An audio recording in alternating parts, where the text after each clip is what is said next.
Bonjour, nous allons conclure le Tanya d'aujourd'hui, le 10 Tammuz 5780.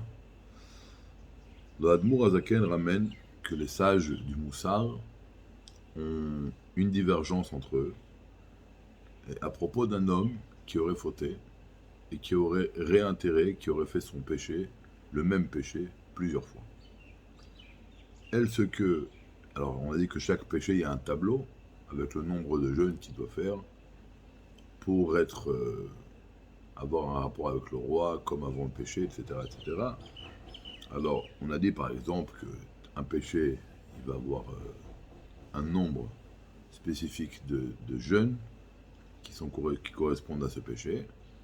Et donc, les sages du Moussa ont une divergence. Si j'ai fait le même péché, par exemple, 10 fois, un péché sur lequel, par exemple, on doit faire 71 jeûnes. Alors, est-ce que je dois faire 71 fois, je dois faire 10 fois le 71 jeûnes? Alors, ça, à ce moment-là, ça correspondrait, ça serait équivalent au korban de khatat. Qu'un korban de khatat, on doit amener, à chaque fois qu'on fait un péché qui est chayav khatat, un sacrifice qui est khatat, on doit à chaque fois, à chaque péché, amener un sacrifice. Alors, est-ce que ces jeûnes-là correspondent, ils sont équivalents au sacrifice de khatat? Donc, si j'ai fait le même péché 10 fois, et que sur une fois je dois faire 71 jeûnes, je devrais faire 71 fois 10.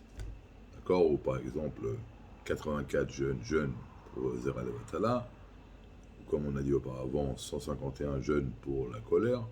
Alors si j'ai fait 10 fois le même péché, ce sera 10 fois. Il y en a qui disent que non.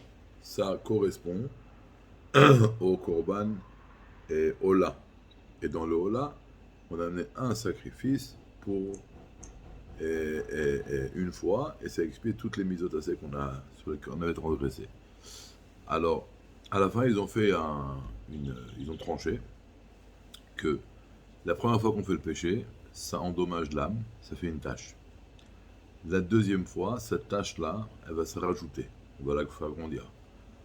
Mais la troisième fois, c'est comme une tâche qui va percer un habit d'un côté de l'habit à l'autre côté de l'habit.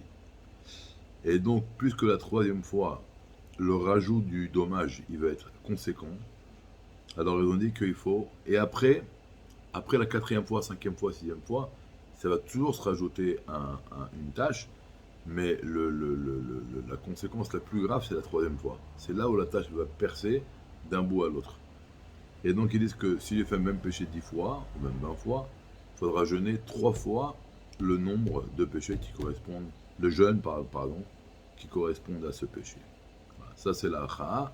Alors ne commencez pas à jeûner aujourd'hui, parce qu'on verra demain que c'est seulement pour un homme qui est en bonne santé et à qui les jeûnes n'ont pas d'affection négative. Mais ça on le verra demain, une très très bonne journée.